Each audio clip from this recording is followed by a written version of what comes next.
স্বাচ্ছন্দ্যের সাথে গ্রহণ করবেন। মানে গ্রহণ কোনটা করবেন না করবেন ইস্যু না, এটা হচ্ছে দলিলের ইস্যু। কিন্তু সাধারণত আমরা তো এই মাসালায় আসলে বলি না না মুসলমান থাকা পক্ষে হলে আমাদের জন্য সুবিধা হয় নাকি। আচ্ছা, সুবিধা অসুবিধার মাসালা হয় না, কোরআন হাদিসের মাসালা হয়। যাই হোক, মূলত সমস্ত ফিকহের কিতাবগুলোতে বাবু কাযাইল ফাওয়াইদ, সব মাযহাবের প্রায় ফিকহের কিতাবগুলোতে এই অধ্যায় আছে, ছুটে যাওয়া নামাজ আদায় করার অধ্যায়।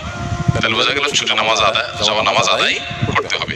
যে নামাজগুলো ছুটে গেছে এই নামাজগুলো কি পরিমাণ ছুটেছে, কতগুলো ছুটেছে কাউন্ট করে আদায় করবেন। প্রত্যেকটাকে জীবনের প্রথম নামাজ নিয়ত করে করবেন। জীবনের প্রথম ফজর আদায় করলাম 2 রাকাত, এরপরেরটা আবার প্রথম হবে, কারণ পরেরটা শেষ হয়ে গেল যখন, এরপরেরটা এসে প্রথম হলো। এখন এভাবে নিয়ত করে করে প্রত্যেক নামাজ শেষ করবেন। ধরুন আনুমানিক 500 ওয়াক্ত নামাজ কাজা হয়েছে, আপনি ক্যালকুলেশন করে বের করলেন 500 ওয়াক্ত পড়ে শেষ করবেন। চেষ্টা করতে করতে যদি মৃত্যু হয়ে যায় তাও তো আপনি